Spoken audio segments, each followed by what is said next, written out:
GVMC deputy mayor ఎన్నిక వాయిదా పడింది. కోరం లేకపోవడంతో జాయింట్ కలెక్టర్ మయూర్ అశోక్ రేపటికి వాయిదా వేశారు. ఎన్నికకు సంబంధించి 56 మంది కోరం సభ్యులు అవసరంగా ఉండగా 54 మంది హాజరయ్యారు. దీంతో మంగళవారానికి వాయిదా పడింది. కూటమి పార్టీల విభేదాలే దీనికి కారణమని పలువురు చర్చించుకుంటున్నారు. డిప్యూటీ మేయర్గా తెలుగుదేశం పార్టీకి చెందిన కార్పొరేటర్ కు ఇవ్వాలని టీడీపీ నేతలు పట్టుపట్టారు. ఇందుకు సంబంధించి తూర్పు ఎమ్మెల్యే వెలగపూడి రామకృష్ణబాబు తన నియోజకవర్గానికి చెందిన మహిళా కార్పొరేటర్ కు అవకాశం ఇవ్వాలని ఆశించారు.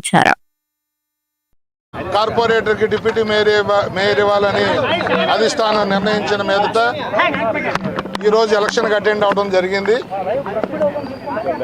కోరం 2 సభ్యులు తక్కువ ఉండటం వల్ల రేపటికి ఈ ఎలక్షన్ వాయిదా పడటం జరిగింది. రేపు ఎలక్షన్లో Dalli Govinda Reddy Janasena corporator deputy mayor అవుతారు. రేపొద్దున్న మళ్ళీ 11 o'clockకి కౌన్సిల్ మీటింగ్ అవుతుంది. డిప్యూటీ మేయర్ని ఎన్నుకోవడం జరుగుద్ది అని చెప్పి మీడియా మిత్రులకు తెలియజేయడం జరుగుతూ ఉంది. ధన్యవాదాలు.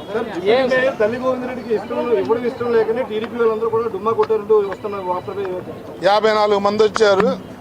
అందరూ డుమ్మా కొట్టడం అనేది అబద్ధం.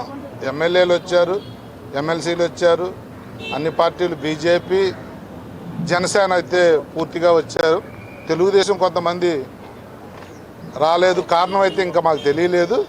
రేపైతే వాళ్ళ పెద్దలందరూ కూడా గణబాబు, వెలగపూడి రామకృష్ణ గారు, మిగతా అందరూ కూడా మేయర్ అందరూ కూడా రేపు 11 గంటలకి పల్లా శ్రీనివాస్ గారు రాష్ట్ర అధ్యక్షులు కూడా వచ్చారు.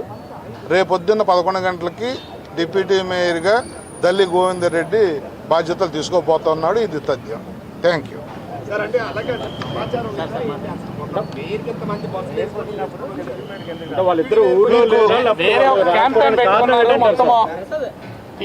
మేము 56 మంది సరిపోతారని చెప్పి మా వాళ్ళు కూడా అందరికి కబుర్లు చెప్పినట్లేరు. దాన్ని మేము మాట్లాడుకోవాలి. ఇప్పుడు మీటింగ్ ఉంది. కొంత కబుర్లు లేదని కారణం వల్ల అని చెప్పి మేమైతే పర్సనల్గా నేనైతే అనుకుంటా ఉన్నాను. ఇప్పుడు మేము ఈరోజు వాయిదా పడింది కాబట్టి రేపు ఫుల్ ఫ్లెడ్జ్డ్గా 74 మందికి 74 మంది వచ్చి రేపు ఎలక్షన్లో పాల్గొంటామనే సంపూర్ణ విశ్వాసం నాకు.